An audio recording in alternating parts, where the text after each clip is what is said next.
This is exactly what ruins neighborhoods. Your kind moving in and bringing all your friends for these loud, inappropriate gatherings. Lisa Hargrove stood in the bright afternoon sun, her red dress practically glowing as she gestured wildly at Judge Michelle Robinson's backyard retirement party. Phone camera capturing every word for her live Facebook audience. Michelle, elegant in her orange blouse and blue jacket, exchanged a subtle glance with retired FBI Deputy Director Nakamura, who was quietly enjoying his barbecue plate while watching the show. "Do you even pay taxes in this district?" Lisa Hargrove demanded, stepping closer to the fence. "Because I pay $40,000 a year in property taxes, and I won't let you destroy what we've built here." Agent Rawlings nearly choked on his drink, while District Attorney Gallagher whispered something to Judge Prescott that made him grin.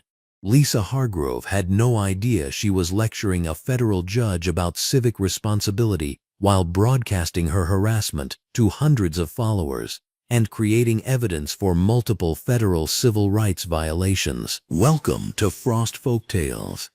This is where we tell the stories of those who were underestimated, dismissed, and targeted, yet chose courage over silence. If these stories move you, subscribe and be part of a community that refuses to let them fade into the background. The afternoon sunlight streamed through the maple trees, casting dancing shadows across Judge Michelle Robinson's perfectly manicured backyard, where 37 years of federal service were being celebrated in the most peaceful possible way. White tablecloths covered folding tables laden with potato salad, grilled corn, and Judge Prescott's famous smoked brisket.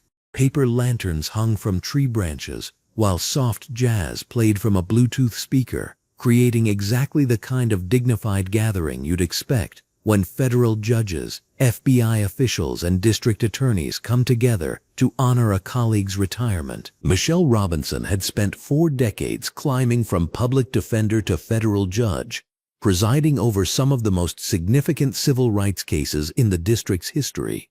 Her orange blouse and blue jacket were perfectly pressed despite the heat.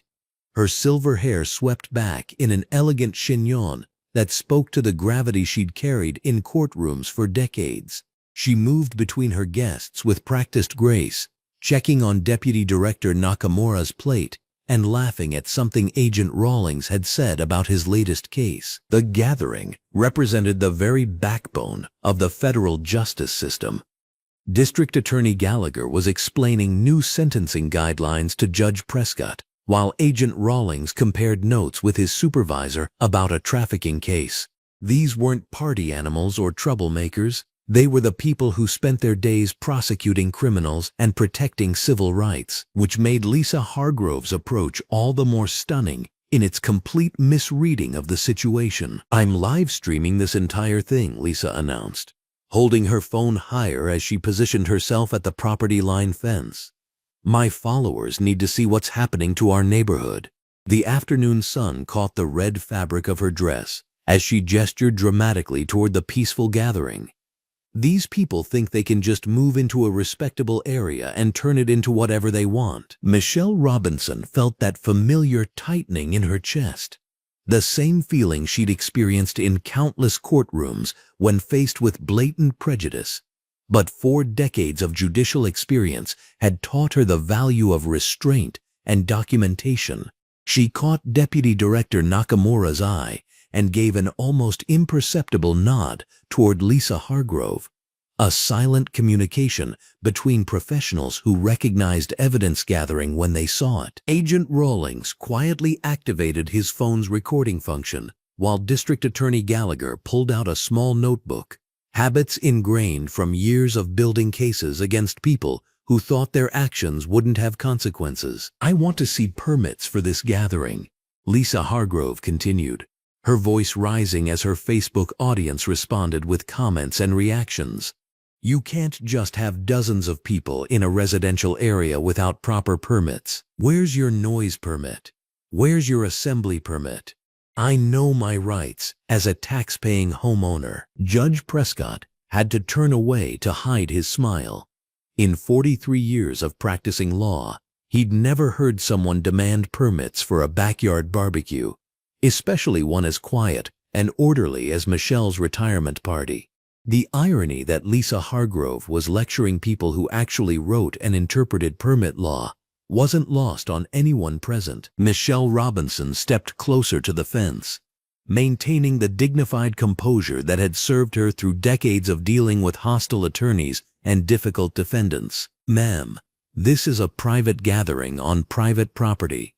We're well within noise ordinances and residential guidelines. Don't you ma'am me," Lisa Hargrove snapped, her phone camera swinging between Michelle and her guests. "I've lived in this neighborhood for 15 years. I know what belongs here and what doesn't. Your kind of people bring crime, bring noise, bring property values down." The words hung in the afternoon air like a slap. Deputy Director Nakamura set down his plate and stood, his muscular frame filling out his green polo shirt as 30 years of FBI training kicked in. Agent Rawlings moved slightly closer, positioning himself where he could observe and record everything, while District Attorney Gallagher's pen moved steadily across his notebook pages. This was no longer just harassment. It was textbook civil rights violation, being broadcast live to social media, while some of the most powerful law enforcement officials in the federal system watched in stunned silence. "I pay $40,000 a year in property taxes," Lisa Hargrove continued, her voice growing shriller as her Facebook audience encouraged her escalation. "I have a right to expect certain standards in this neighborhood. I have a right to know that the people living next door aren't criminals or gang members or drug dealers." Michelle Robinson felt heat rising in her face, but 40 years of judicial restraint held her voice steady. "Ma'am, you're making serious accusations without any basis. You're also recording people without their consent and broadcasting false statements about us on social media." "False statements?" Lisa Hargrove laughed, a harsh sound that cut through the peaceful afternoon. "Look at this gathering. Look at all these people. This isn't normal neighborhood activity. This is the kind of thing that brings police attention, brings problems, brings the wrong element into a respectable area." Agent Rawlings exchanged a look with Deputy Director Nakamura that conveyed volumes about the spectacular irony unfolding before them. Lisa Hargrove was demanding police attention while harassing police officials, complaining about criminal elements while creating evidence of her own criminal behavior, and broadcasting her civil rights violations to an audience of hundreds. Judge Prescott pulled out his own phone and began recording, decades of courtroom experience recognizing when someone was building a perfect case against themselves. District Attorney Gallagher's notebook filled with timestamps and direct quotes, his prosecutorial instincts automatically cataloging each criminal charge Lisa Hargrove was creating with every word. "Where are you people from originally?" Lisa Hargrove demanded, stepping closer to the fence as her phone captured every word. "Because I know you didn't grow up in neighborhoods like this. I know you don't understand how to behave in respectable communities." Michelle Robinson's jaw tightened, but her voice remained level. "I've lived in this house for 12 years. I'm a federal employee with over 3 decades of public service." "Federal employee?" Lisa Hargrove's laugh was contemptuous. "Probably some low-level bureaucrat who thinks a government job makes you respectable. Let me tell you something about federal employees. I know exactly what kind of people they hire for diversity quotas." The silence that followed was deafening. Deputy Director Nakamura's expression had gone completely stone-faced, while Agent Rawlings continued recording with the methodical precision of someone building a federal case. District Attorney Gallagher looked up from his notes with the kind of grim satisfaction prosecutors get when defendants hand them airtight convictions. Lisa Hargrove was still talking, still filming, completely oblivious to the fact that she was committing federal crimes against federal officials while being recorded by federal law enforcement. "I'm calling the police," she announced triumphantly to her phone camera. "I'm calling them right now because this is exactly the kind of situation that requires immediate intervention." These people think they can intimidate me, think they can bring their lifestyle into my neighborhood without consequences. Michelle Robinson caught Agent Rawlings' eye and nodded slightly toward Lisa Hargrove's phone. Whatever evidence they were gathering needed to be comprehensive and unimpeachable. Lisa Hargrove was creating a textbook case of civil rights violations, filing false police reports, and harassment of federal officials, all while broadcasting her crimes to social media. The afternoon sun continued streaming through the maple trees, but the peaceful retirement celebration had transformed into something else entirely. A perfect storm of justice about to unfold on someone who had no idea she was threatening the very people who represented the full power of the federal court system. Lisa Hargrove pulled out her personal phone with her free hand, keeping her Facebook live stream running as she dialed 911. Her red dress seemed to glow brighter in the sunlight as she prepared to make the call that would change everything. Michelle Robinson straightened her blue jacket and prepared for whatever came next. Surrounded by the most powerful law enforcement officials in the district, and armed with decades of experience dealing with people who thought federal judges could be intimidated, the show was just getting started. The afternoon sun cast long shadows across Judge Michelle Robinson's perfectly manicured backyard as Lisa Hargrove stepped back from the fence, her red dress catching the light while her phone remained trained on the peaceful gathering. Her Facebook Live viewer count was climbing steadily, and the comments were encouraging her performance.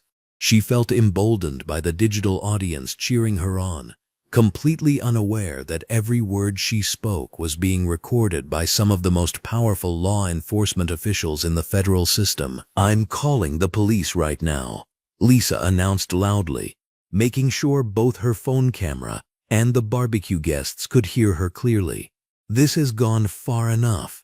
These people think they can just take over our neighborhood and do whatever they want." Judge Michelle Robinson maintained her composed posture in her orange blouse and blue jacket, though her jaw tightened almost imperceptibly. She had presided over countless cases involving false police reports and knew exactly what Lisa Hargrove was about to do. With decades of experience on the federal bench, she recognized the precise moment when harassment crossed into criminal territory. Agent Rawlings, standing near the grill in his green polo shirt and dark slacks, caught Judge Robinson's subtle eye contact. The FBI agent's expression shifted from casual party guest to professional law enforcement officer in seconds. Without drawing attention to himself, he discreetly activated the recording function on his department-issued phone, knowing that federal evidence collection protocols would be crucial for what was about to unfold. Lisa Hargrove held her personal phone in one hand while dialing 911 on another device, creating a perfect storm of self-incrimination. Her Facebook Live audience was growing by the minute, with comments flooding in from viewers who had no idea they were witnessing the systematic destruction of a woman's entire future. 911. What's your emergency? The dispatcher's voice was barely audible to the barbecue guests, but Lisa Hargrove's response carried clearly across the yard. "Yes, I need multiple police units sent to 12 Forward and 2047 Oak Ridge Drive immediately," she said, her voice taking on a dramatic urgency that hadn't existed moments before. "There's a large gathering of dangerous individuals in the backyard next door, and I believe they're engaged in illegal drug activity." District Attorney Gallagher, recognizing the gravity of what he was witnessing, quietly pulled out a legal pad from his briefcase and began taking detailed notes. His pen moved quickly across the paper, documenting every false statement with the precision of a prosecutor building a federal case.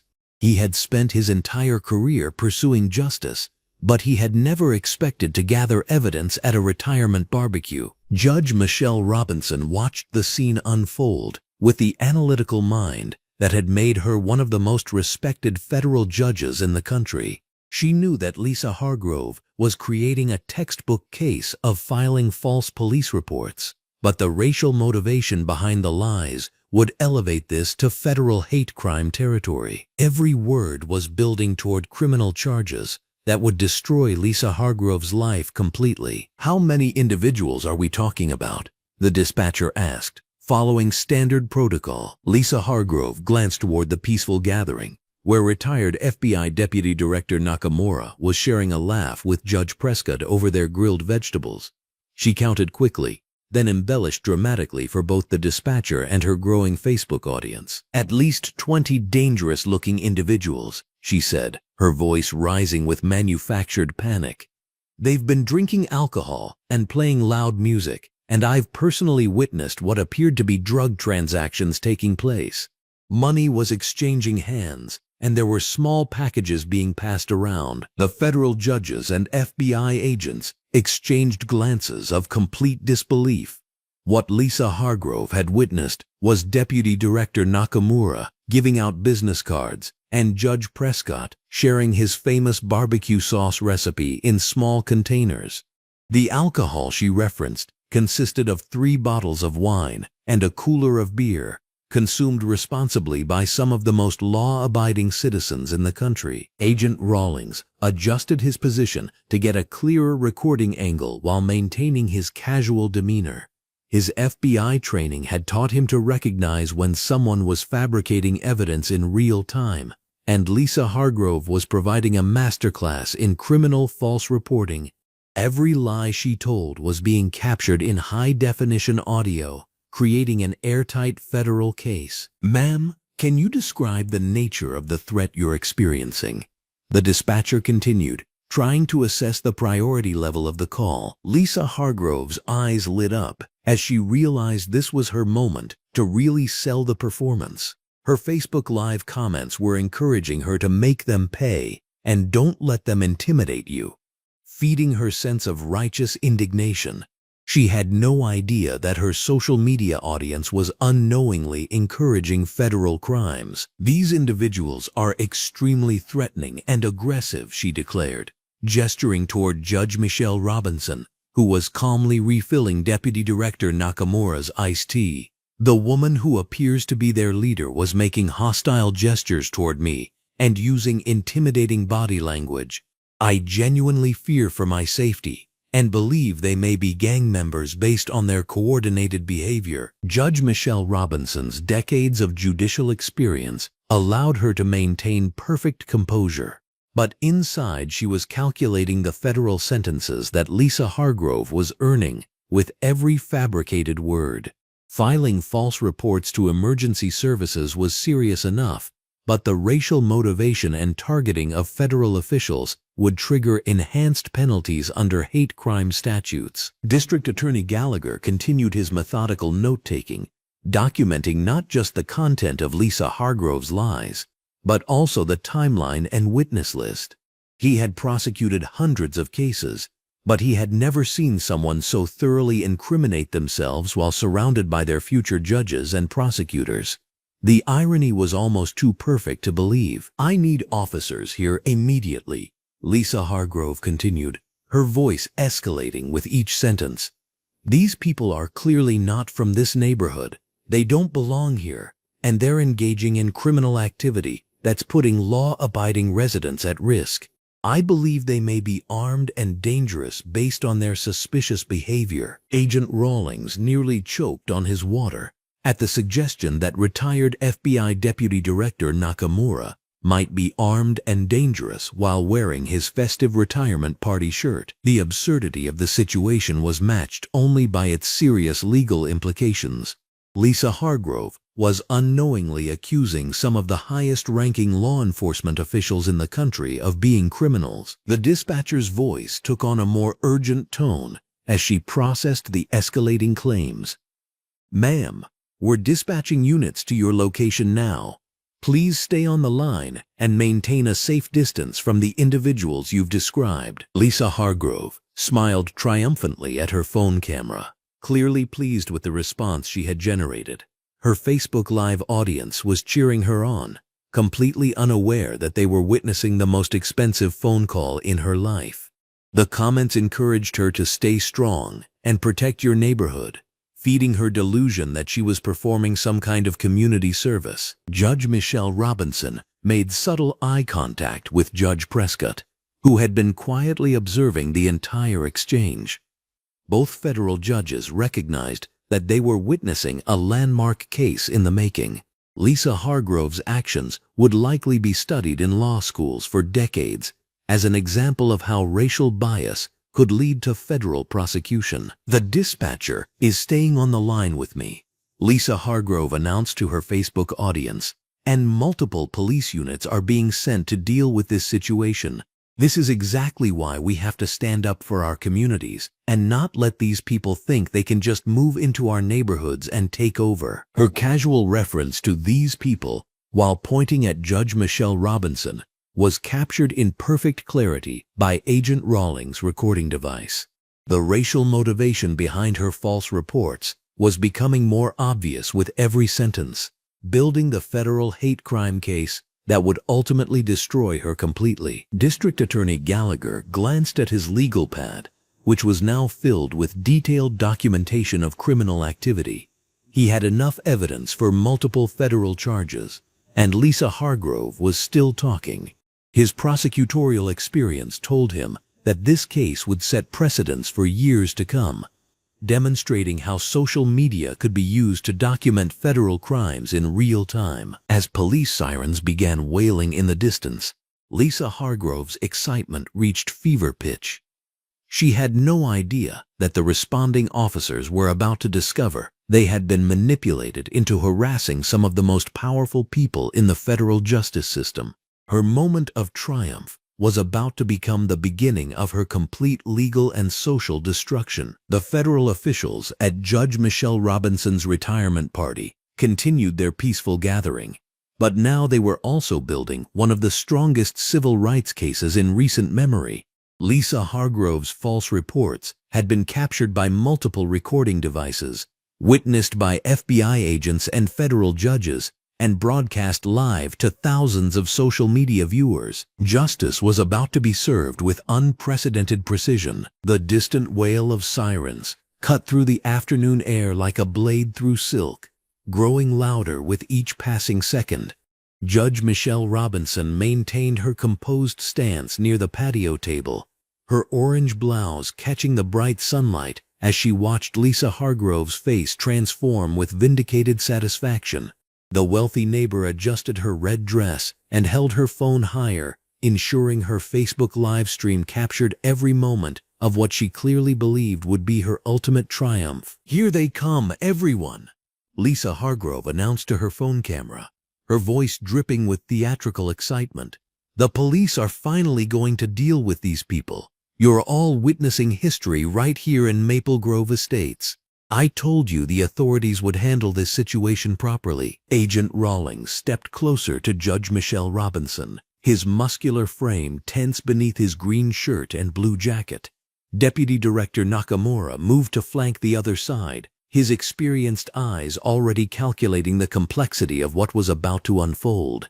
District Attorney Gallagher quietly pulled out his own phone, understanding that official documentation of this encounter would prove crucial in the coming investigation. The first patrol car rounded the corner with lights flashing, followed immediately by 2 additional units. The overwhelming response to Lisa Hargrove's fabricated emergency call created exactly the dramatic scene she had orchestrated for her social media audience.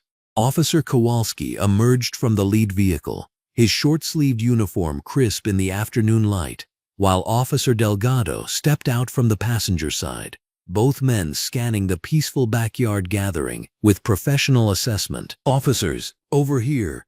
Lisa Hargrove waved enthusiastically, practically bouncing on her heels as she continued streaming. "I'm the one who called." Lisa Hargrove, concerned citizen and longtime resident of this prestigious neighborhood. "Thank goodness you arrived so quickly." Officer Kowalski approached the fence line where Lisa Hargrove stood, his expression neutral but alert. Behind him, additional officers took positions near their vehicles, creating the intimidating law enforcement presence that Lisa Hargrove had specifically requested in her false 911 call. "Ma'am, We received reports of drug activity and threatening behavior at this location, Officer Kowalski stated, consulting his notepad. Can you walk us through what you witnessed? Lisa Hargrove's eyes gleamed with malicious satisfaction as she launched into her fabricated testimony. Officer, I've been watching these people for hours from my property. They've been engaging in what I can only describe as obvious drug transactions, money changing hands, small packages being passed around, and the way they've been looking at my house, making gestures in my direction. I felt genuinely threatened for my safety. Judge Michelle Robinson exchanged a subtle glance with Agent Rawlings, both understanding that each word of Lisa Hargrove's false witness statement was being recorded on multiple devices. The irony of watching someone commit perjury while demanding police action against federal judges created a surreal tension that hung over the gathering like storm clouds. Furthermore, Lisa Hargrove continued, warming to her performance for both the officers and her live stream audience.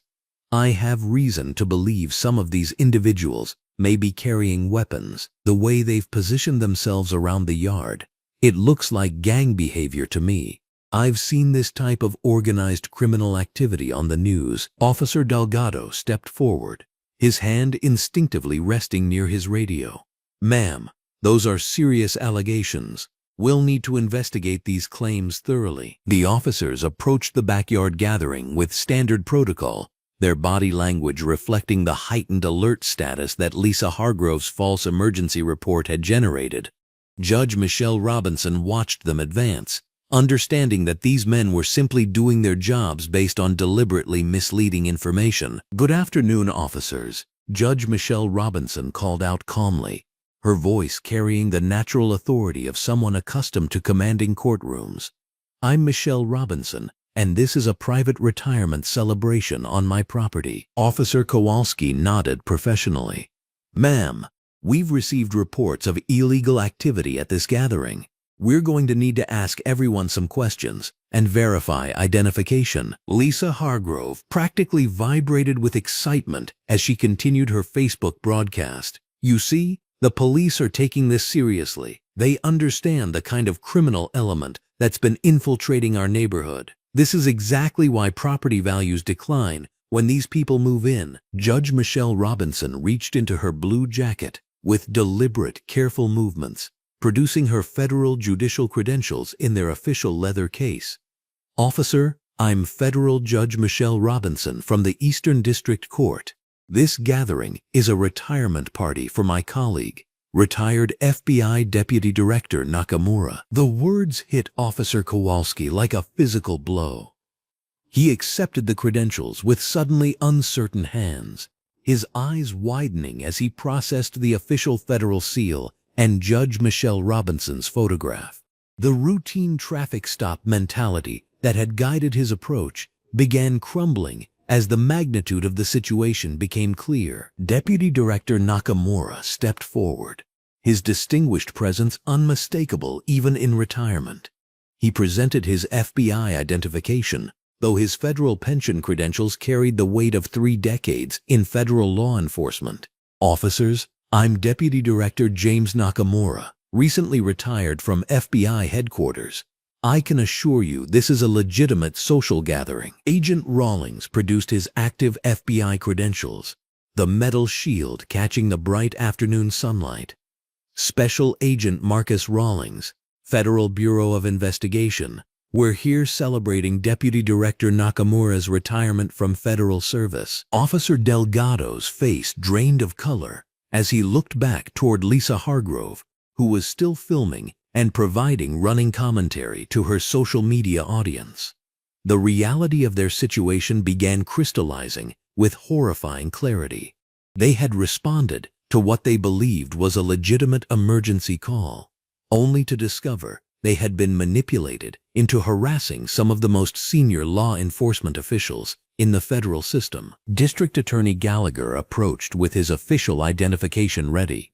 Gentlemen, I'm District Attorney Michael Gallagher. I can verify that everyone at this gathering is either current or former federal law enforcement, federal judiciary, or immediate family members. Judge Prescott, elegant in her red blouse and professional demeanor, presented her federal judicial credentials. "I'm Federal Judge Patricia Prescott. Officers, I believe you've been given false information about the nature of this gathering." Officer Kowalski's hands trembled slightly as he returned Judge Michelle Robinson's credentials. The weight of what had just occurred pressed down on him like a physical force. He had approached a federal judge's private residence, treated her like a criminal suspect, and done so based on what was clearly fabricated evidence from a racist neighbor. Lisa Hargrove continued her live stream, oblivious to the dramatic shift in dynamics occurring just yards away from her position. "The police are obviously intimidated by these people. This is exactly the kind of corruption I've been talking about. They probably have fake identification or connections that protect them from justice." Agent Rawlings stepped closer to the officers, his voice low but carrying unmistakable authority. "Officers, I need you to understand that Ms. the Jew Hargrove has filed false police reports, made fabricated emergency calls, and engaged in what appears to be systematic harassment of a federal judge based on racial motivation." Officer Delgado looked back at Lisa Hargrove with growing horror, watching her continue to broadcast false statements about federal officials while creating additional evidence of her criminal behavior. Every word she spoke into her phone camera was generating more grounds for federal civil rights charges. The peaceful retirement gathering had transformed into something resembling a crime scene, but not in the way Lisa Hargrove had envisioned.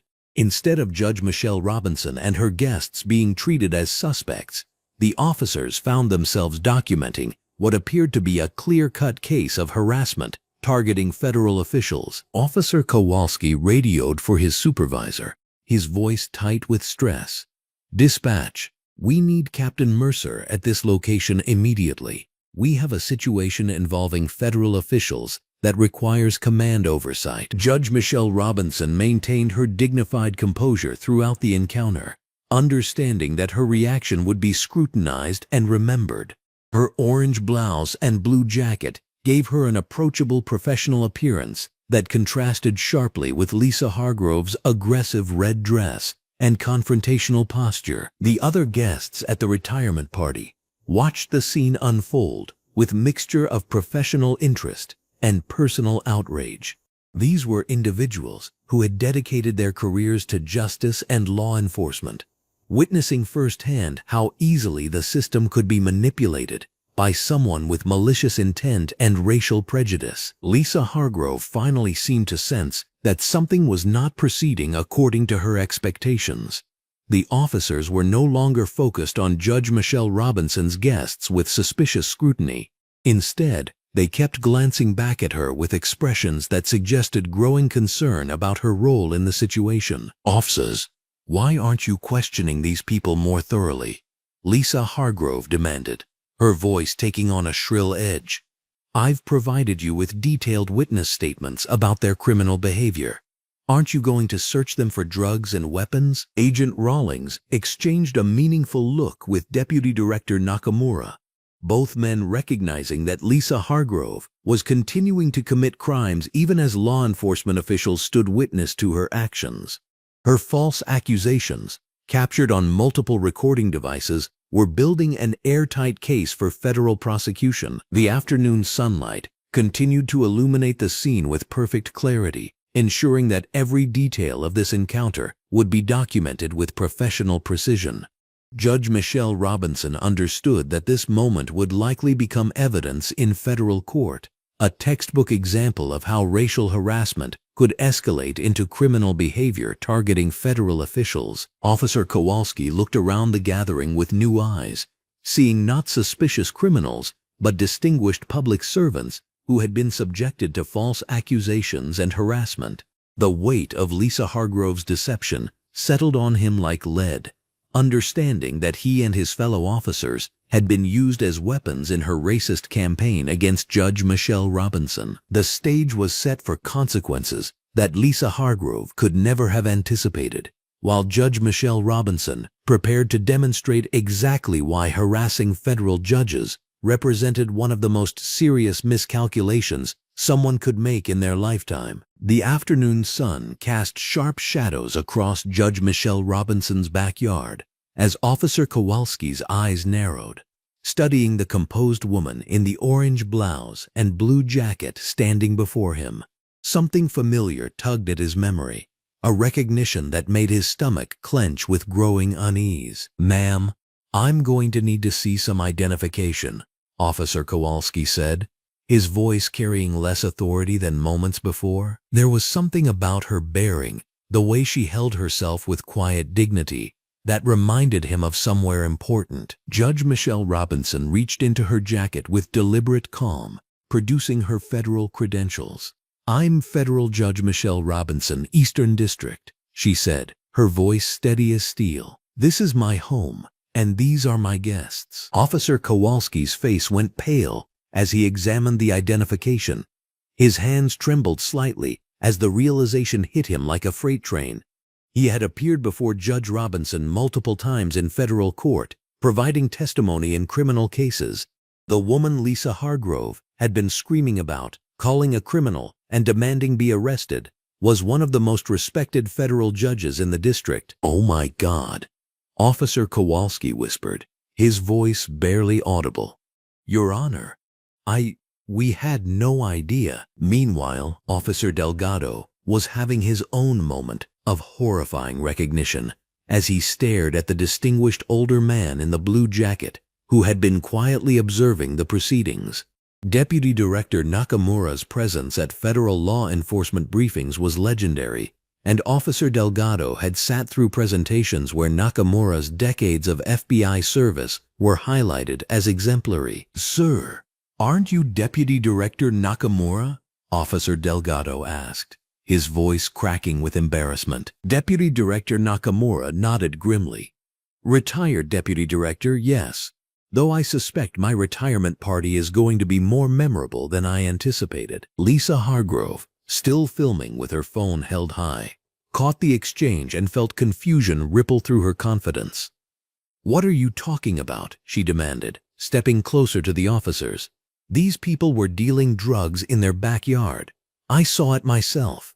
Why aren't you arresting them?" Her Facebook livestream continued rolling, capturing every word as hundreds of viewers watched in real time. The comments section exploded with reactions as people began recognizing the faces on screen, some identifying Judge Robinson from news coverage of high-profile federal cases. "Ma'am, please step back," Officer Kowalski said to Lisa Hargrove, his tone now protective rather than investigative. He was beginning to understand the massive mistake that had been made and the career-ending implications of harassing federal officials based on false reports. Judge Michelle Robinson maintained her composed demeanor, but there was steel in her voice as she gestured toward her guests. "Officer, allow me to formally introduce District Attorney Gallagher, who oversees prosecution for this entire district." District Attorney Gallagher stepped forward, his green shirt and blue jacket impeccable despite the afternoon heat. His expression was grim as he nodded to the officers. "Gentlemen, I believe there's been a significant misunderstanding about the nature of this gathering, and this is Federal Judge Prescott from the Northern District," Judge Robinson continued, indicating an older woman in a blue jacket who had been quietly documenting the entire interaction. "We're celebrating Deputy Director Nakamura's retirement from the FBI after 35 years of distinguished service." Officer Delgado's radio crackled as he fumbled for it with shaking hands. The magnitude of the situation was becoming clear, and he knew immediate supervisory intervention was required. "Dispatch, Unit 247 requesting immediate supervisory response to current location. We have a diplomatic situation that requires Captain Mercer's immediate attention." "A diplomatic situation?" Lisa Hargrove shrieked, her voice rising to a pitch that made several guests wince. "What diplomatic situation? These criminals were selling drugs in broad daylight. I have video evidence." She waved her phone frantically, still live streaming to her Facebook audience. The viewer count had climbed past 2,000 as people shared the increasingly bizarre confrontation. Comments flooded in faster than anyone could read, many expressing shock at Lisa Hargrove's behavior toward clearly distinguished individuals. Agent Rawlings, who had been quietly recording the entire interaction on his own device, stepped forward with his credentials displayed. "I'm Special Agent Rawlings, FBI. Ma'am, you've been documenting yourself making false statements to police officers about federal officials. I strongly recommend you stop recording and consider legal counsel." Lisa Hargrove's eyes widened as she looked around the gathering with growing confusion. The confidence that had carried her through 20 minutes of racist tirades began cracking as she noticed details she had missed before. The quality of the guests' clothing, their composed professional demeanor, the way they carried themselves with quiet authority. "This is ridiculous," she said. But her voice wavered. "I know what I saw. Drug deals don't stop being drug deals just because you flash some fake badges." Officer Kowalski closed his eyes briefly, knowing that Lisa Hargrove was digging herself deeper into federal criminal territory with every word. "Ma'am, these are real federal credentials. I've personally appeared before Judge Robinson in court multiple times." Appeared before her? Lisa Hargrove's live stream captured her confusion as she looked back and forth between the officers and Judge Robinson. "What do you mean appeared before her?" "Judge Robinson presides over federal criminal cases," Officer Delgado explained, his voice heavy with the weight of their predicament. "When we arrest people for federal crimes, they appear in her courtroom." The reality began penetrating Lisa Hargrove's certainty, but her pride wouldn't let her accept the implications. "That's impossible. Look at them. Look at this gathering. Judges don't live in neighborhoods like this." Judge Michelle Robinson's eyebrows rose slightly at the continued racism, even as Lisa Hargrove finally began grasping the magnitude of her mistake. "Mrs. Hargrove, federal judges live wherever they choose to purchase homes. My husband and I have lived in this house for 15 years. "Husband?" Lisa Hargrove looked around wildly. "Where's your husband? Why isn't he here defending you?" "My husband passed away 2 years ago," Judge Robinson said quietly. "This retirement celebration was his idea before he died. He wanted me to have my colleagues over to celebrate Deputy Director Nakamura's service." The information hit like a slap, and even Lisa Hargrove's livestream audience could sense the shift in energy. The comments section filled with expressions of sympathy for Judge Robinson and growing condemnation of Lisa Hargrove's harassment of a widow hosting a memorial gathering. Officer Kowalski's radio buzzed with confirmation that Captain Mercer was en route with additional units. The situation had escalated beyond anything in his training, and he found himself in the unprecedented position of having responded to false reports targeting the very judges and federal officials he worked with daily. "Your Honor," Officer Kowalski said formally, "I want to apologize for this situation. We responded to reports of criminal activity and had no knowledge that we were being directed toward federal officials." Lisa Hargrove's phone captured her growing panic as she realized the officers were now apologizing to the people she had demanded they arrest. "Why are you apologizing to criminals? Do your job. Arrest them." "Ma'am, please lower your voice," Officer Delgado said firmly. "You're continuing to make false statements about federal officials, and I need to advise you that filing false police reports is a criminal offense." The words hit Lisa Hargrove like ice water. For the first time since arriving at Judge Robinson's fence, she lowered her phone slightly, though the live stream continued recording. "False reports? I saw what I saw." District Attorney Gallagher stepped forward, his expression grave. "Ma'am, you've documented yourself making false statements about drug dealing, weapons, and criminal activity at a retirement party for federal law enforcement personnel. Every word you've spoken has been recorded by multiple sources." Agent Rawlings held up his phone, showing that he had been documenting the entire interaction. "Your Facebook live stream, our official recordings, and witness statements from neighbors will provide comprehensive evidence of harassment and false reporting targeting federal officials." Lisa Hargrove, looked at her phone screen, seeing the comment count climbing past 3,000 with overwhelmingly negative reactions. People were tagging local news stations, sharing the video, and some had already identified her through social media searches. "This isn't happening," she whispered, but her phone's microphone picked up every word for her live stream audience. "This is some kind of setup. Normal people don't just have FBI agents at barbecues." Judge Prescott, who had been taking detailed notes throughout the confrontation, looked up from her notebook. "Mrs. Hargrove, federal judges, FBI personnel, and district attorneys are normal people. We have social gatherings, retirement parties, and backyard barbecues just like everyone else." The sound of approaching sirens grew louder as Captain Mercer's units responded to Officer Delgado's request for supervisory assistance. Lisa Hargrove's head snapped toward the sound, and for a moment her old confidence returned. "Good, more police. Now maybe someone will do their job properly and arrest these criminals." But Officer Kowalski and Officer Delgado exchanged grim looks, knowing that Captain Mercer's arrival would likely result in Lisa Hargrove facing immediate consequences for her false reports and harassment of federal officials. The diplomatic incident was about to become a federal case study in civil rights violations. Judge Michelle Robinson watched the approaching vehicles with the patience of someone who had spent decades seeing justice unfold in careful, methodical steps. Her retirement party had been interrupted. Her guests had been subjected to racist harassment, and false reports had been filed against federal officials. But she was a federal judge, surrounded by FBI agents, district attorneys, and fellow judges, with everything documented on multiple recording devices. Lisa Hargrove had chosen the wrong backyard for her harassment campaign. The truth had emerged, and now the consequences would follow. The sound of additional patrol cars arriving pierced through the afternoon air as Captain Mercer's vehicle pulled up to Judge Michelle Robinson's residence.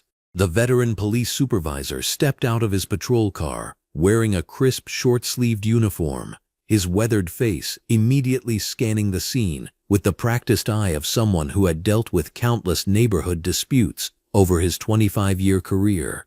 What he saw, however, made him pause in recognition that this was far from a typical call. Judge Michelle Robinson stood with quiet dignity in her orange blouse and blue jacket, surrounded by individuals whose faces Captain Mercer recognized from news conferences, federal court proceedings, and law enforcement briefings. His stomach dropped as he identified Agent Rawlings, whose muscular frame and authoritative presence he remembered from joint task force meetings.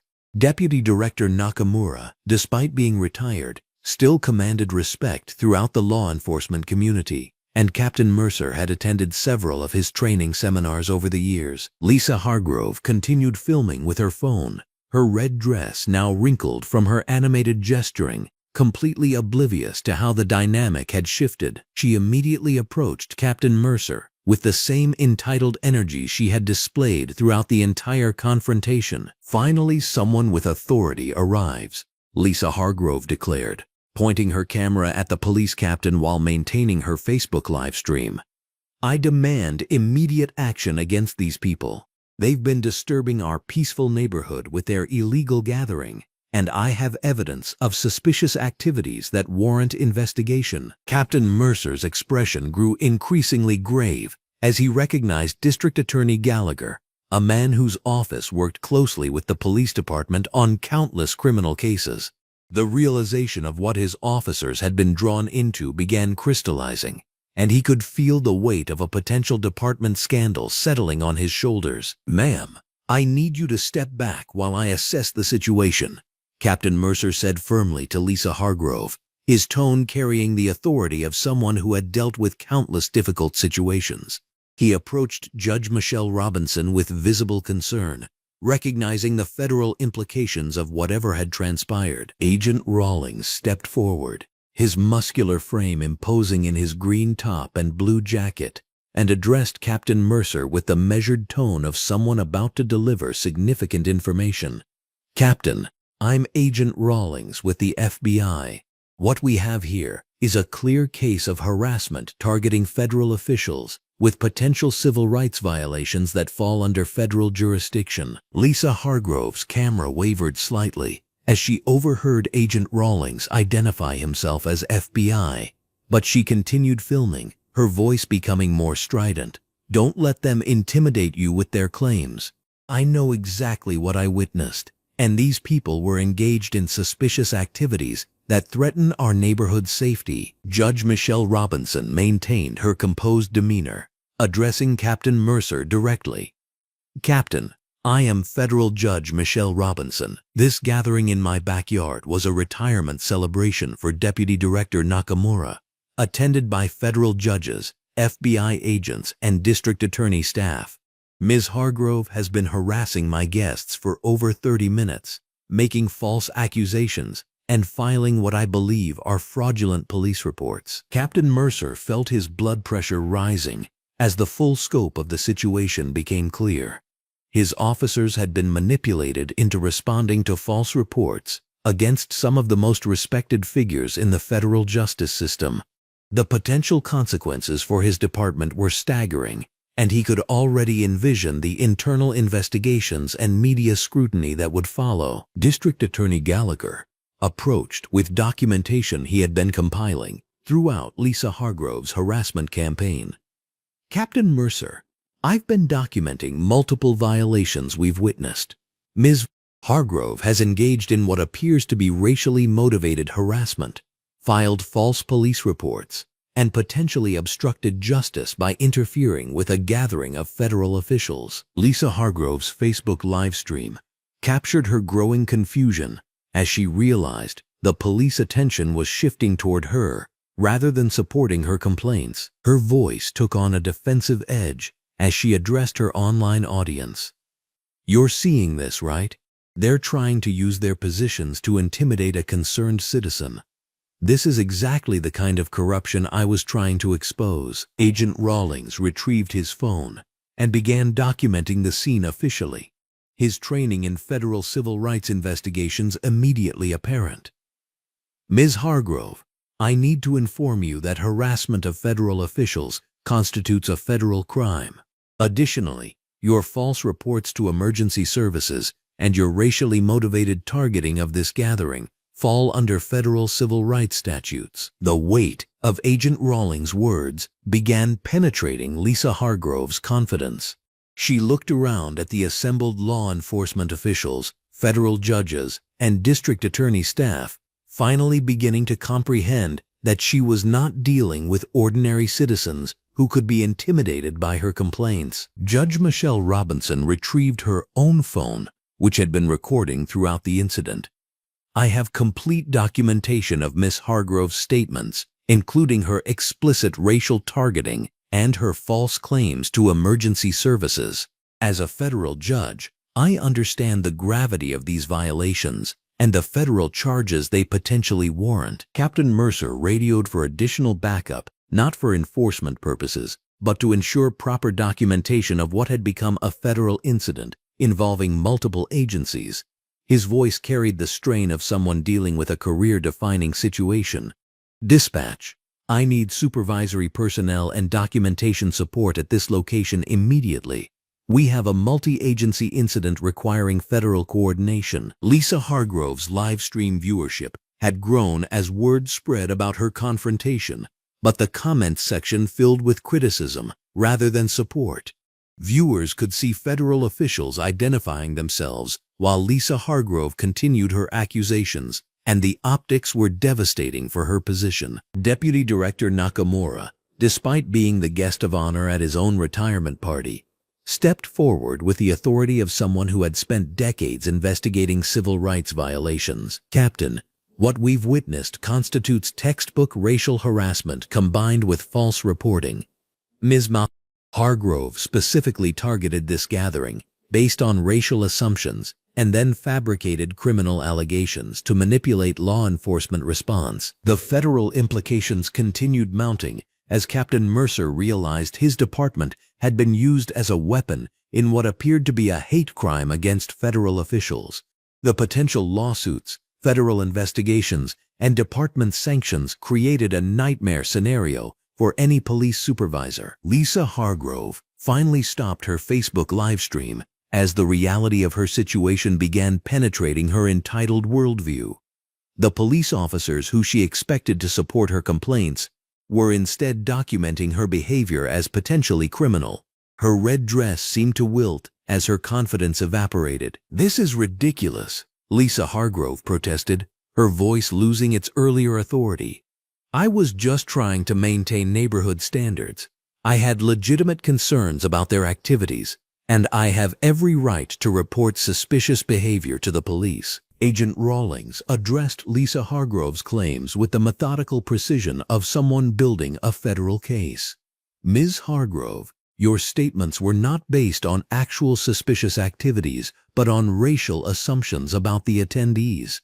You made false claims about drug dealing, weapons, and threatening behavior without any factual basis. These actions constitute criminal behavior under multiple federal statutes." Judge Michelle Robinson presented Captain Mercer with a comprehensive timeline of events, demonstrating the legal expertise that had earned her federal appointment. "Captain, I began documenting Ms. Hargrove's harassment immediately when she appeared at my fence making racial statements. The escalation pattern shows clear intent to disrupt our gathering based on discriminatory motives." District Attorney Gallagher reviewed his notes, detailing the criminal charges Lisa Hargrove's actions had generated. "We're looking at false reporting, harassment, potential hate crime violations, and obstruction of justice. The fact that this targeted federal officials adds additional federal charges to the state-level violations." Captain Mercer found himself in the unprecedented position of potentially arresting someone for harassing federal judges while his own officers stood as witnesses to the incident. The complexity of coordinating between local, state, and federal jurisdictions added layers of legal complications he had never encountered. Lisa Hargrove's neighbors began emerging from their homes as word spread about the police presence. But instead of supporting her complaints, they gathered around Judge Michelle Robinson's property line offering support and expressing embarrassment about Lisa Hargrove's behavior. Mrs.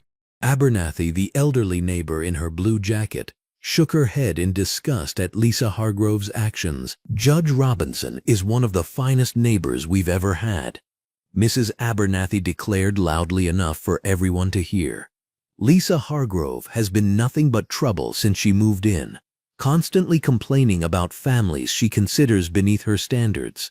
This behavior is absolutely disgraceful." Agent Rawlings coordinated with Captain Mercer to ensure proper federal documentation of the incident, explaining the jurisdictional requirements for civil rights cases. "Captain, we'll need to coordinate our investigation with your department's report. This incident will likely result in federal charges, but we want to ensure your officers aren't blamed for responding to fraudulent reports." Judge Michelle Robinson's composed handling of the situation demonstrated exactly why she had been appointed to federal court. Despite being the target of racial harassment at her own retirement party, she maintained perfect legal procedure while ensuring every violation was properly documented for prosecution. Lisa Hargrove looked around at the assembled federal officials, police supervisors, and supportive neighbors, finally comprehending that her complaints had not only failed but had potentially destroyed her own life. The federal agents she had tried to have arrested were now building a case against her with evidence she had provided through her own live streaming. District Attorney Gallagher addressed the assembled group with the authority of someone who had prosecuted countless civil rights cases. "What we've witnessed today represents one of the clearest examples of racially motivated harassment I've encountered. Ms. Hargrove's own recordings provide irrefutable evidence of her discriminatory intent and false reporting." Captain Mercer realized that Lisa Hargrove's actions had not only targeted innocent citizens but had manipulated his department into becoming unwilling participants in what could be prosecuted as a federal hate crime. The implications for department policy and officer training would require comprehensive review. The afternoon sun continued shining brightly overhead, illuminating a scene that had transformed from a peaceful retirement celebration into a federal incident with far-reaching consequences. Judge Michelle Robinson's dignified response to harassment had created a textbook case study in how justice systems should respond to civil rights violations. Agent Rawlings addressed Lisa Hargrove directly, his tone carrying the weight of federal authority. "Ms. Hargrove, you have the right to remain silent, but I want you to understand that your actions today have violated multiple federal statutes. You targeted federal officials with racially motivated harassment and filed false police reports to interfere with their lawful assembly." Lisa Hargrove's world crumbled as she realized that her attempt to harass what she assumed were ordinary citizens had instead targeted some of the most powerful figures in the federal justice system. Her phone, which had been her weapon for broadcasting harassment, now contained evidence that would be used to prosecute her under federal civil rights laws. The legal framework crystallized as multiple federal agencies coordinated their response to Lisa Hargrove's violations. Judge Michelle Robinson's expertise ensured proper evidence collection. Agent Rawlings' civil rights experience guaranteed federal prosecution, and District Attorney Gallagher's involvement added state-level charges to the comprehensive case being built. Captain Mercer supervised the documentation process, while internally reviewing how his department's procedures could prevent future manipulation by individuals filing false reports.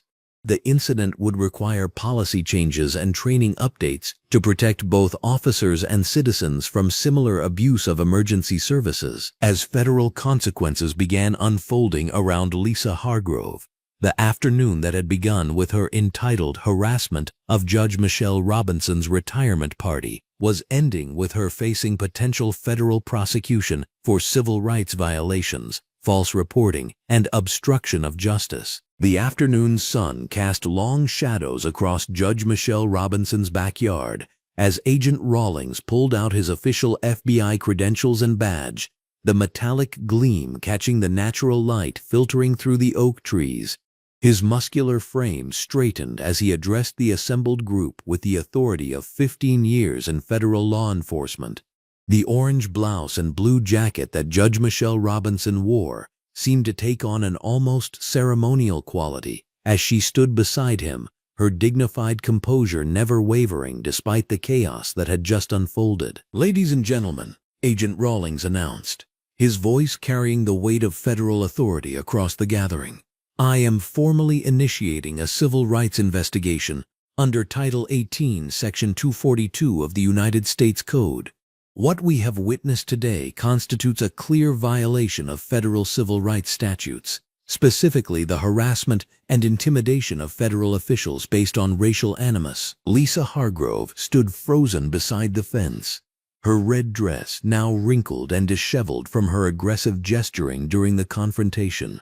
The triumphant expression that had dominated her face for the past hour had completely evaporated, replaced by a growing awareness that the situation had spiraled far beyond her control.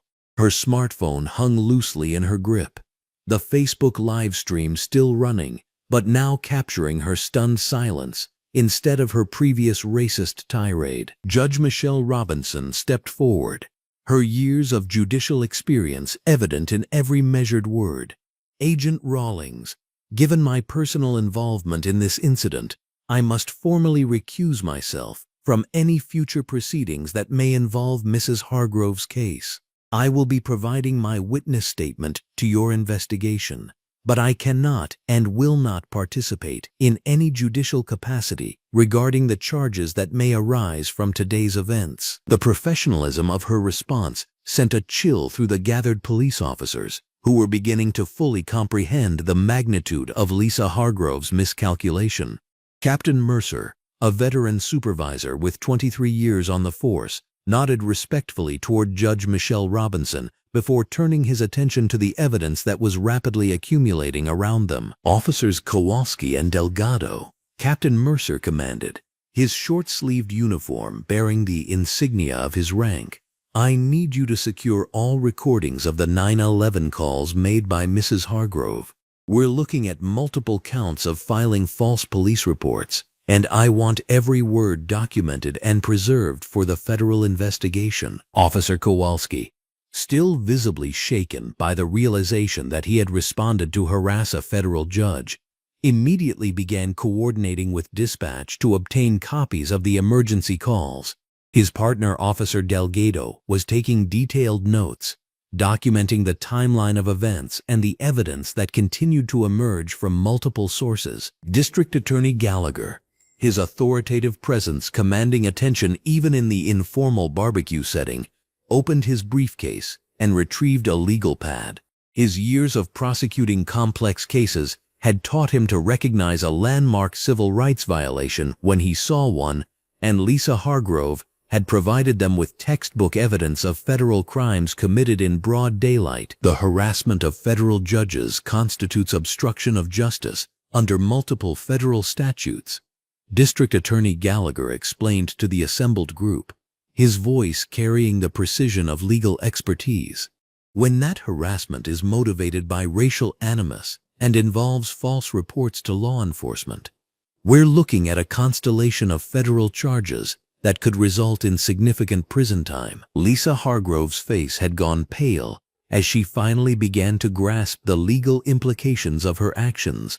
The Facebook comments on her live stream were scrolling past at an alarming rate, and even from a distance the observers could see that the response was overwhelmingly negative.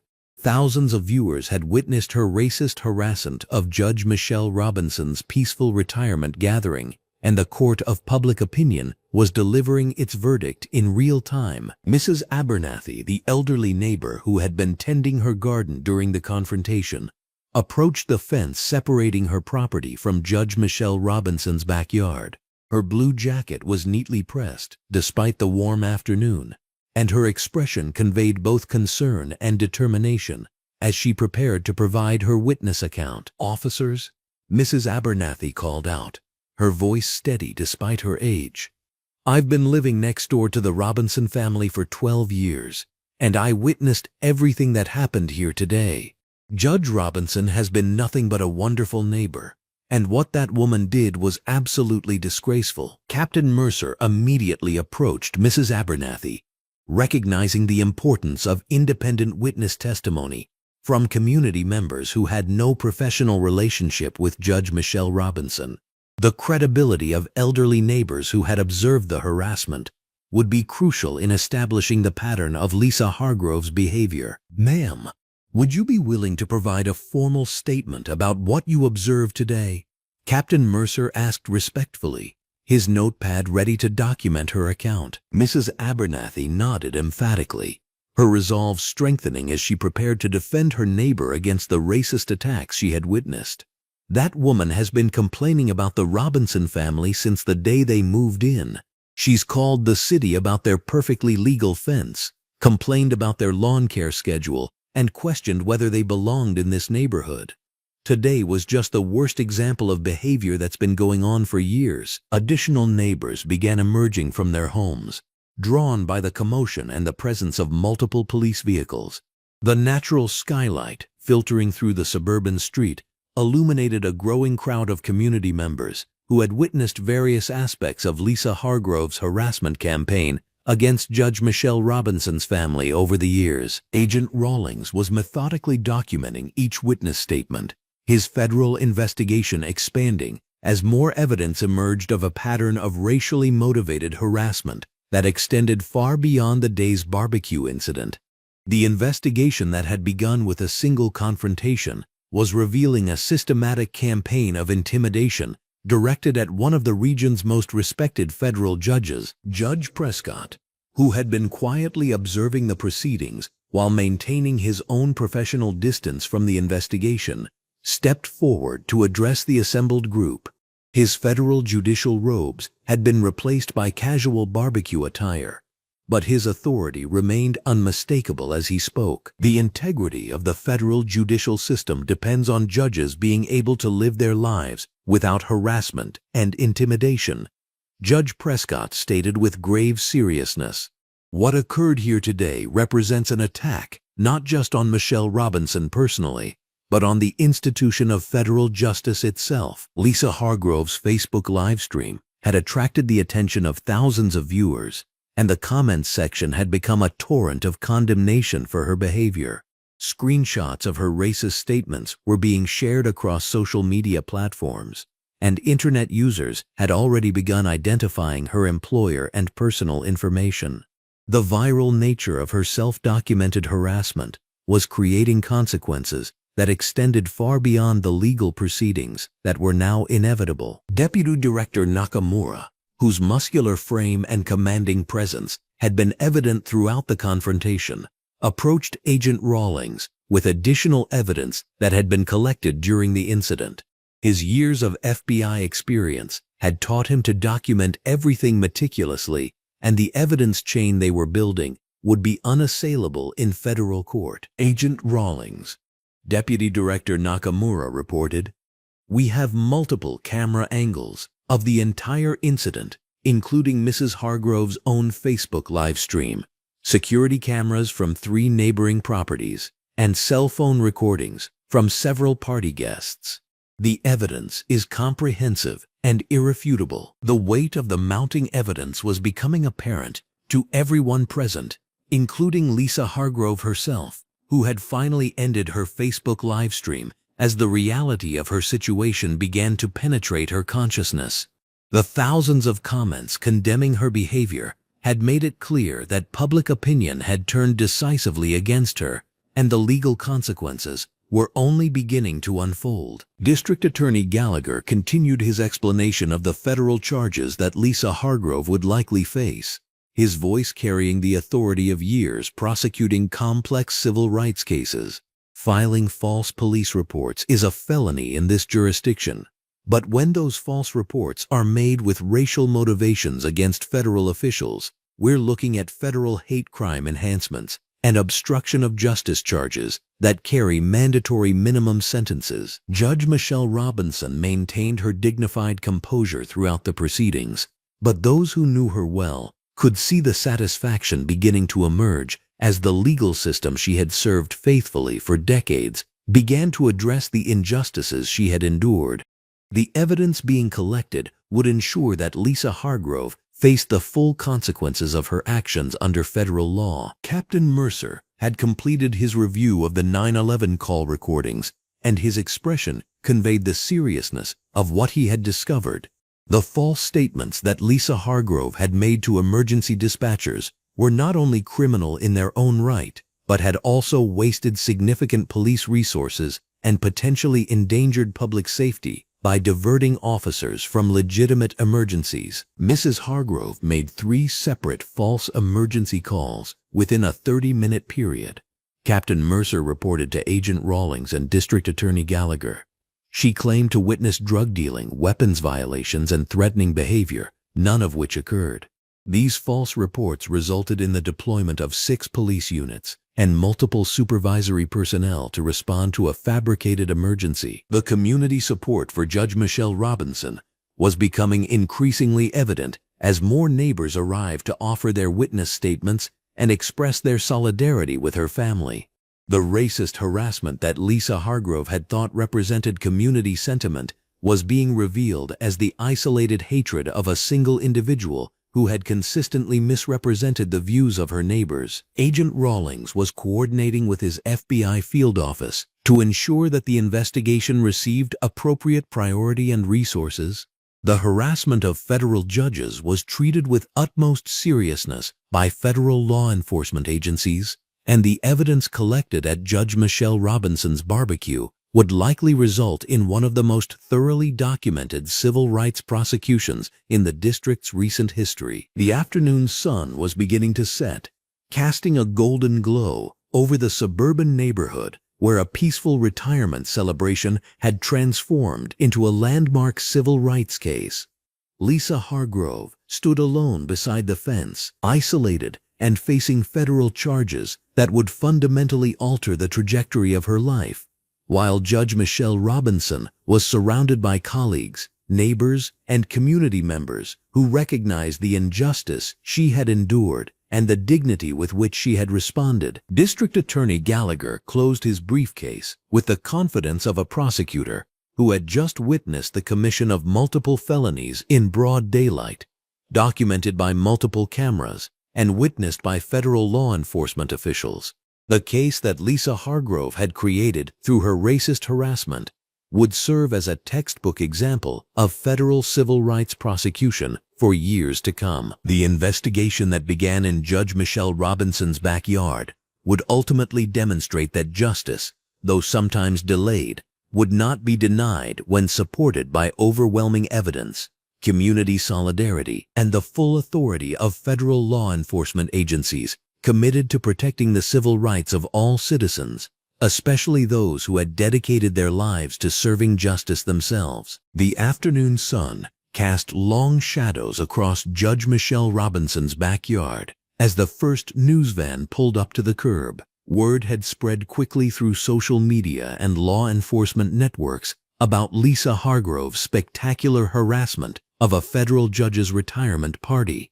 News reporter Okafor stepped out of the Channel 7 vehicle, her red blazer and black slacks crisp despite the heat, immediately scanning the scene with professional intensity. Judge Michelle Robinson stood near her patio table, still wearing her orange blouse and blue jacket, surrounded by Agent Rawlings, District Attorney Gallagher, and Captain Mercer.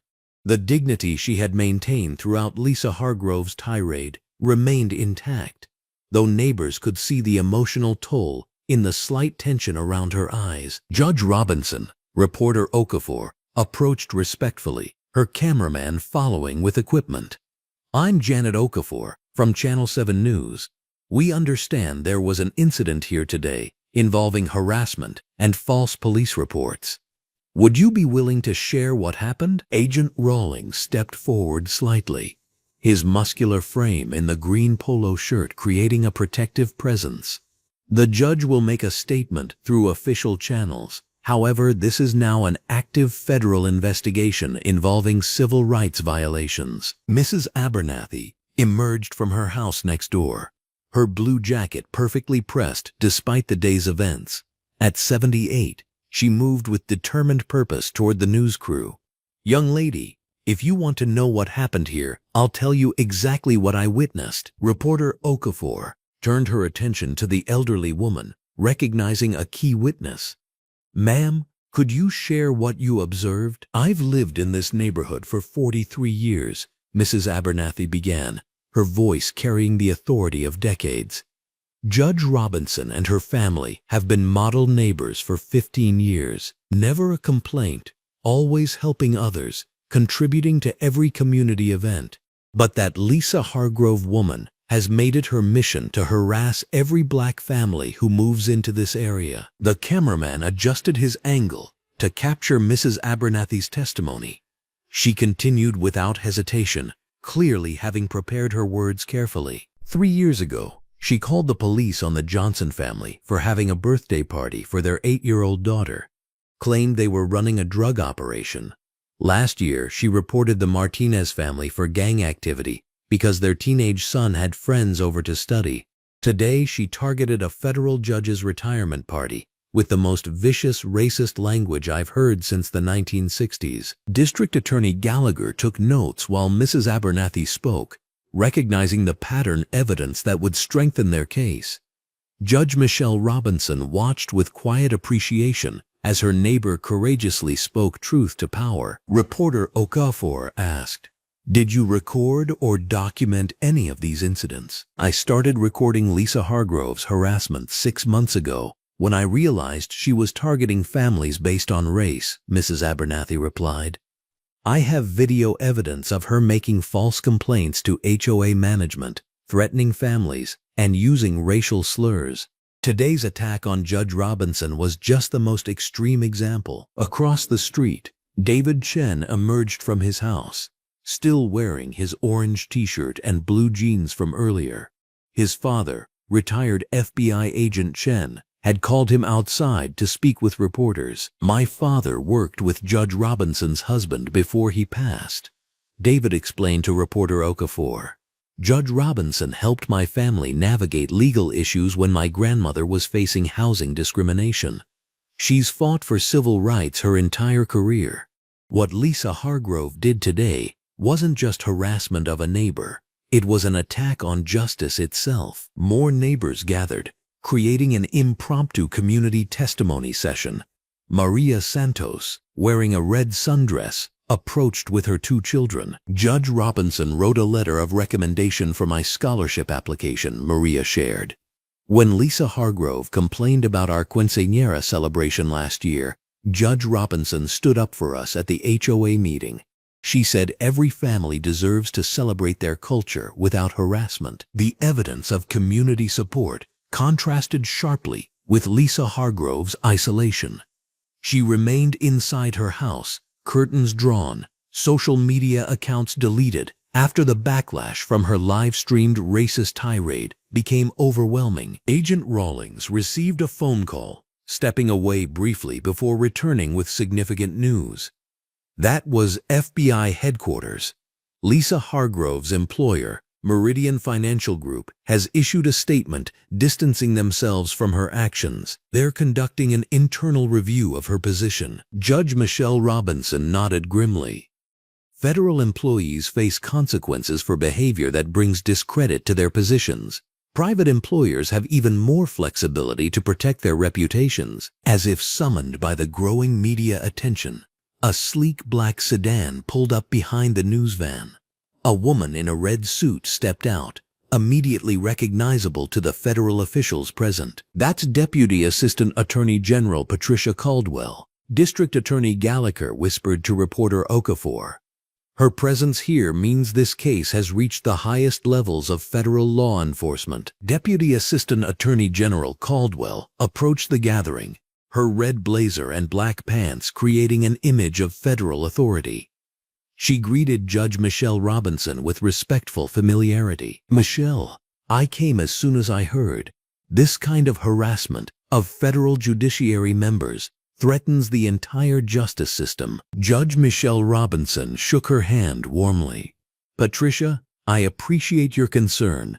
Agent Rawlings and District Attorney Gallagher have handled everything professionally." Deputy Assistant Attorney General Caldwell turned to address the news camera directly.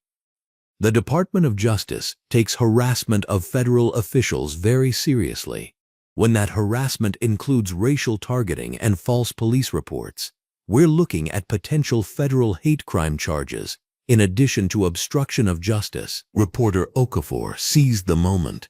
"Are you confirming that federal hate crime charges are being considered against Lisa Hargrove?" "I'm confirming that every aspect of today's incident is under federal review." Deputy Assistant Attorney General Caldwell replied carefully. "The evidence appears substantial, including video recordings of racial harassment, false 9/11 reports, and attempts to interfere with federal judiciary personnel." The sound of another car door slamming drew everyone's attention. A young woman in a red blouse and black pants hurried across the yard, law school textbooks under her arm. "Mom!" Sarah Robinson called out, immediately moving toward Judge Michelle Robinson. "I saw the news alerts on campus. Are you okay?" Judge Michelle Robinson embraced her daughter, the first crack in her composed facade, showing as maternal emotion took precedence over judicial dignity. "I'm fine, sweetheart. Just dealing with a neighbor situation that got out of hand." Sarah Robinson looked around at the assembled federal officials, news crew, and supporting neighbors. "This looks like more than a neighbor situation," Agent Rawlings explained.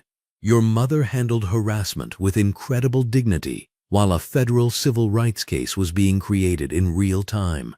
She's going to be fine, but the person who targeted her is facing serious federal charges." Sarah Robinson had inherited her mother's sharp legal mind. "Good. Mom's dedicated her career to protecting civil rights.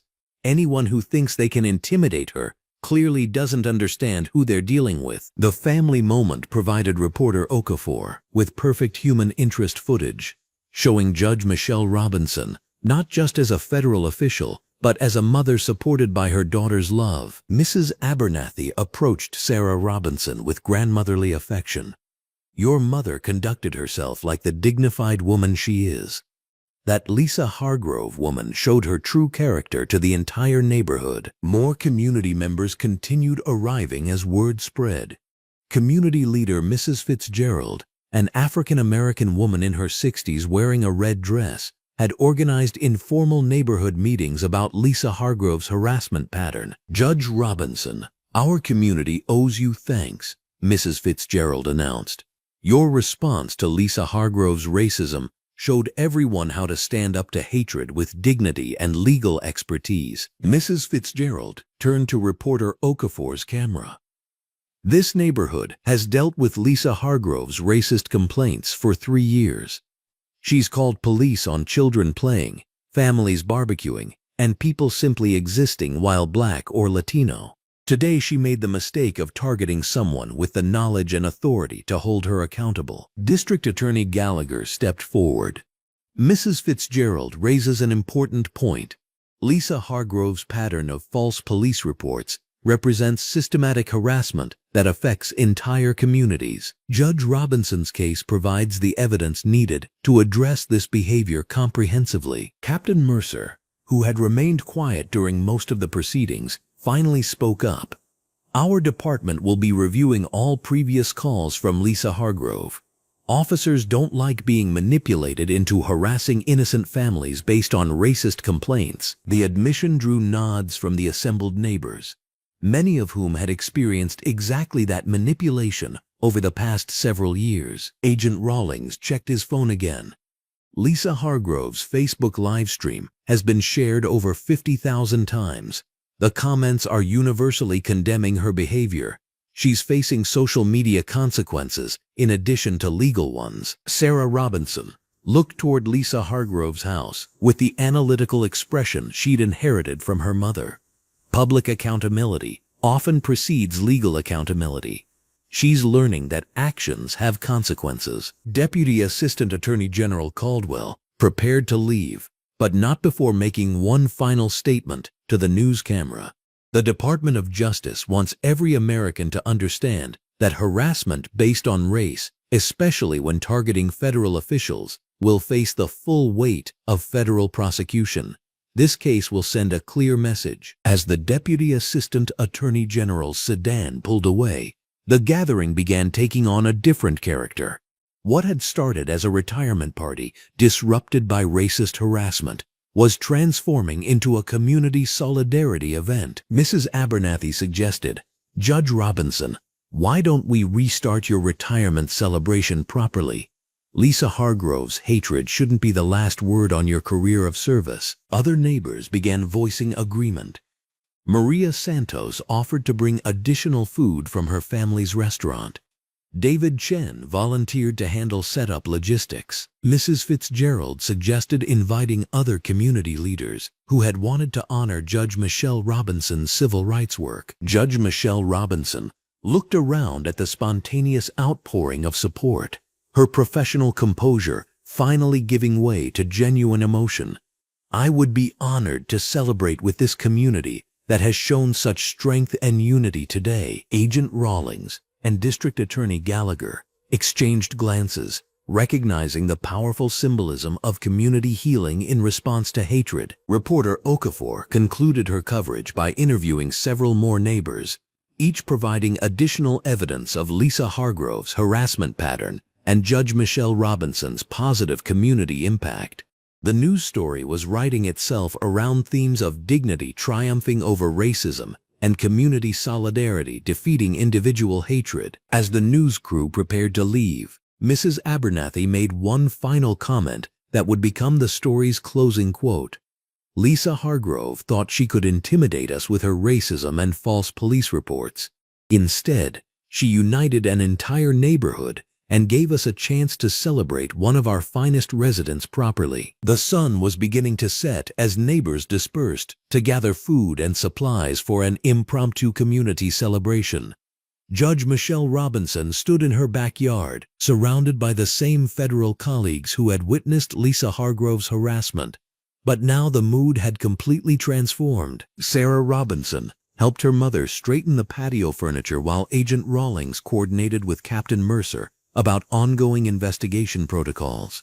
The retirement party would indeed continue, but now it represented something larger than one person's career milestone. Lisa Hargrove remained isolated in her house, facing federal investigation, employment consequences, social media condemnation, and complete community rejection. Her attempt to harass Judge Michelle Robinson had backfired spectacularly, creating exactly the opposite result she had intended. The community solidarity building around Judge Michelle Robinson demonstrated how hatred often defeats itself when confronted by dignity, legal expertise, and collective support.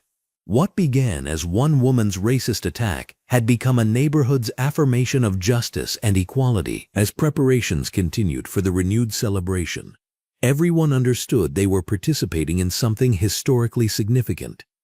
Judge Michelle Robinson's retirement party would be remembered not for Lisa Hargrove's harassment, but for the community's response to that harassment. The reckoning was complete, and justice was mobilizing. 6 months had passed since that fateful afternoon barbecue, and the morning sun streamed through the tall windows of Federal District Court, casting long rectangles of light across the polished marble floors.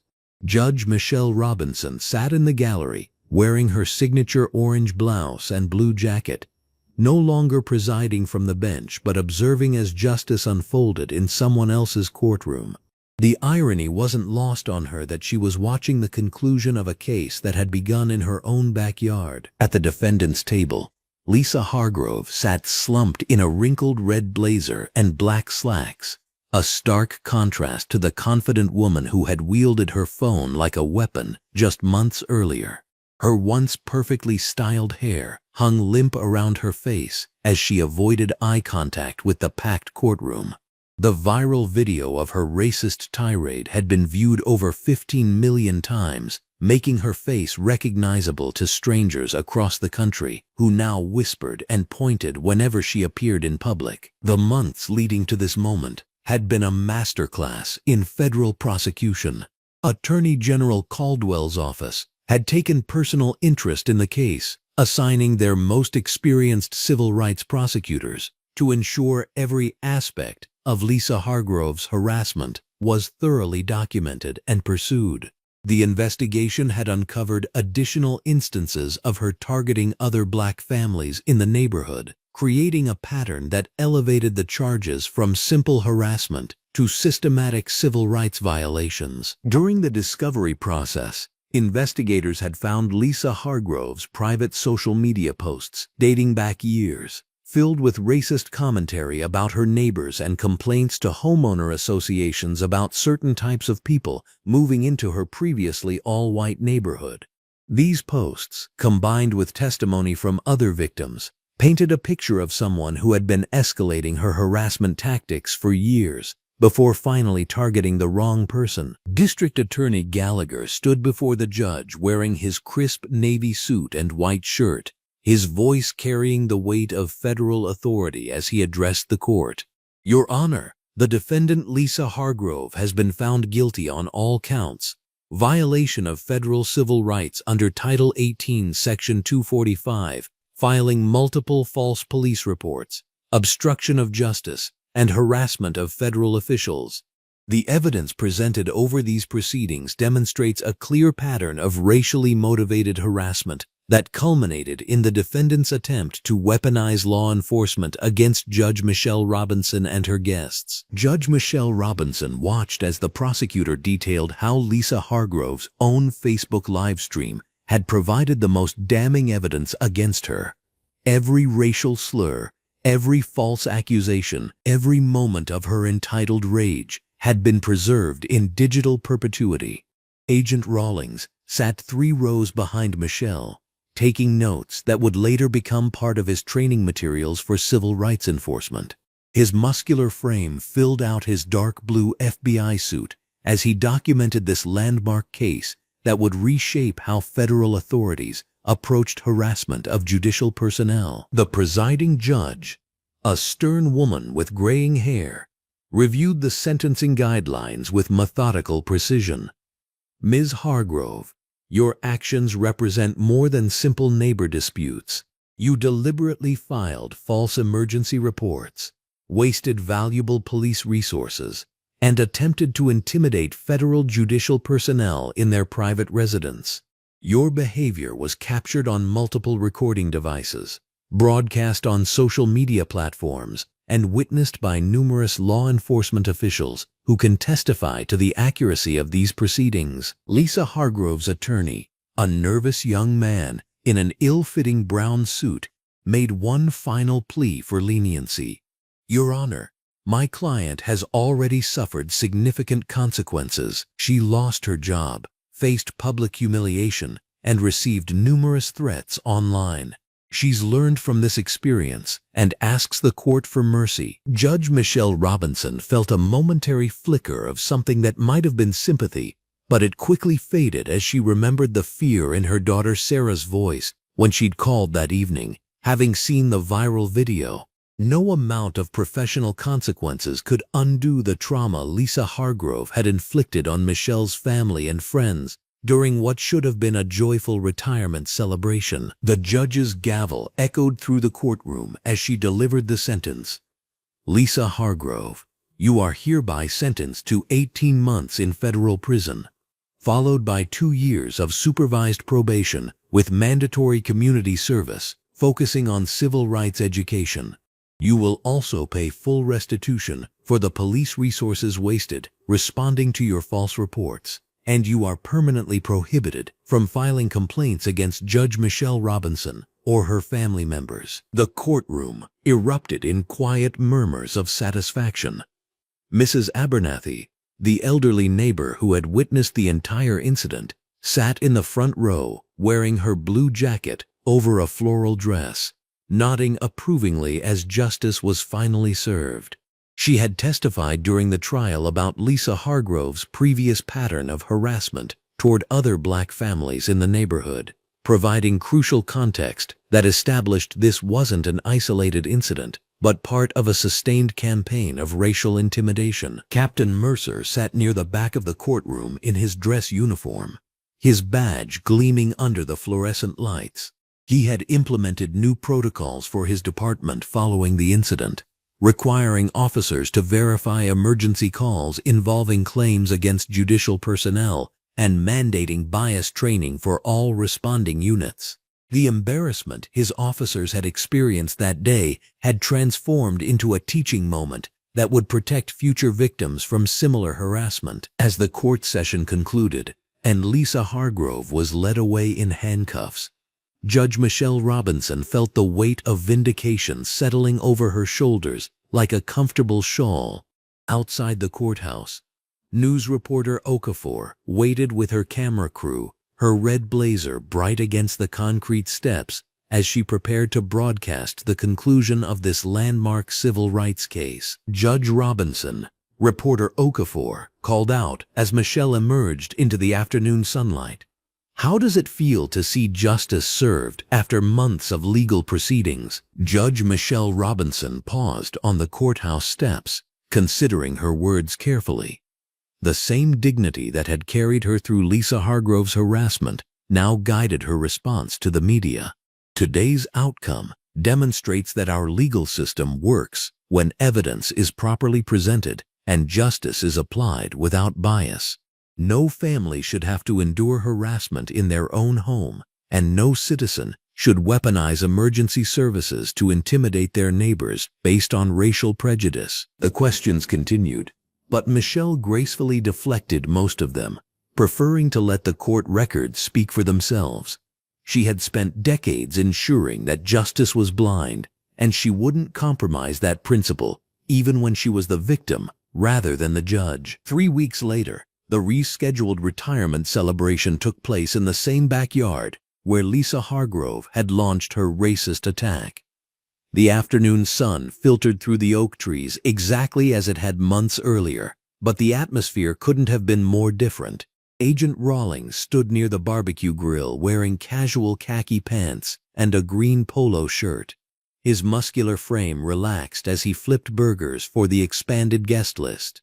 The original attendees had returned, but now they were joined by dozens of community members, fellow judges, and law enforcement officials who had followed the case and wanted to show their support. Deputy Director Nakamura, the retired FBI official whose presence had helped establish the federal significance of Lisa Hargrove's crimes, raised a glass of lemonade toward the assembled crowd.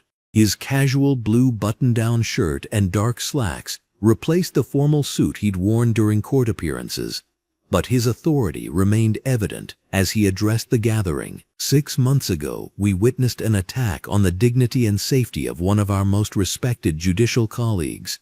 Today, we celebrate not just Judge Michelle Robinson's remarkable career, but also the power of our legal system to protect all citizens from harassment and intimidation. Sarah Robinson, Michelle's daughter, stood beside her mother wearing jeans and a bright yellow top, her law school education having given her new appreciation for the constitutional principles her mother had spent decades defending.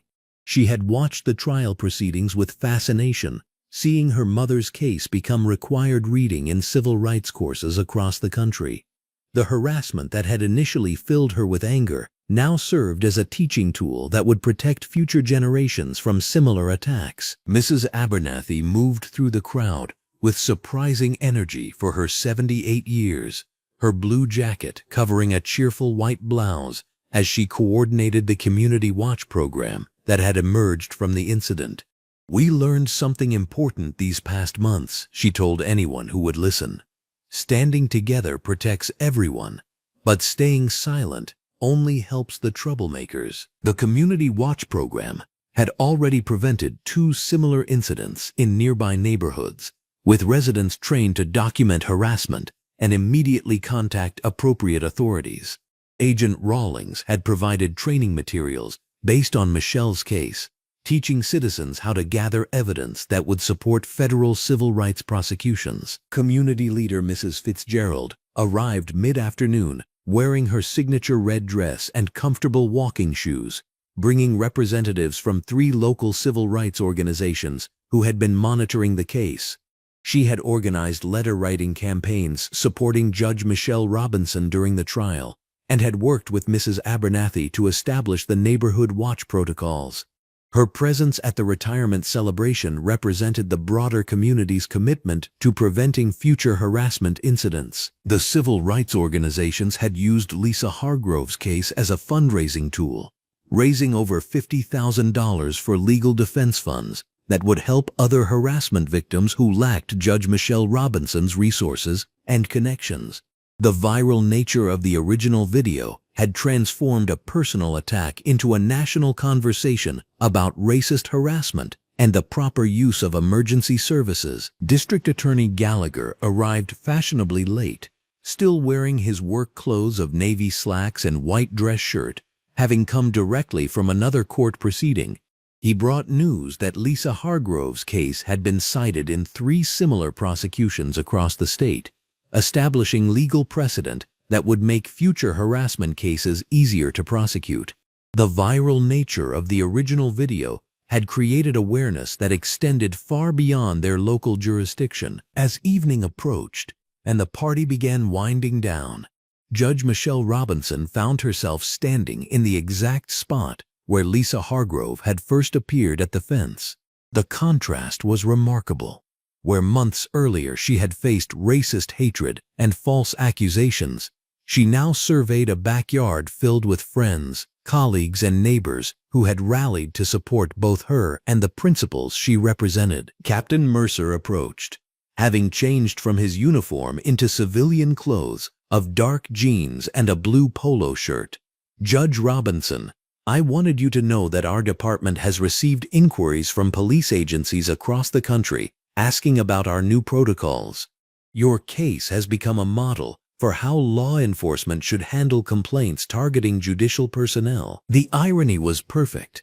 Lisa Hargrove's attempt to weaponize police against Michelle had instead created safeguards protecting judges nationwide from similar harassment. Her racist attack had backfired so completely that it now served as a cautionary tale in police academies and law schools alike. Agent Rawlings joined the conversation, his notebook filled with observations that would become part of FBI training materials. The evidence collection in this case was textbook perfect.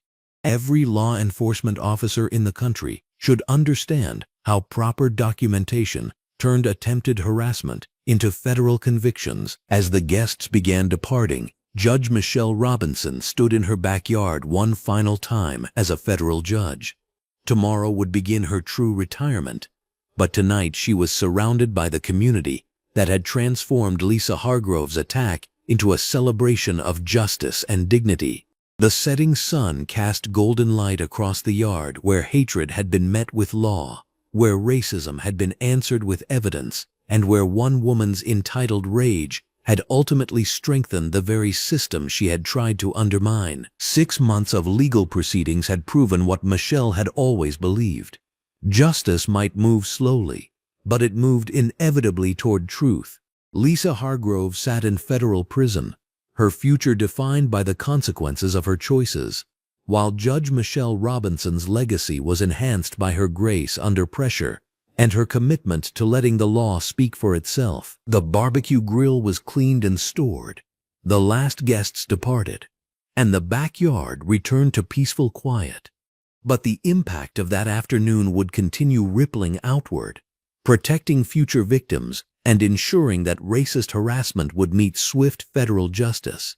Judge Michelle Robinson had retired from the bench, but her final case would influence American civil rights law for generations to come. You just heard a story that history tried to overlook.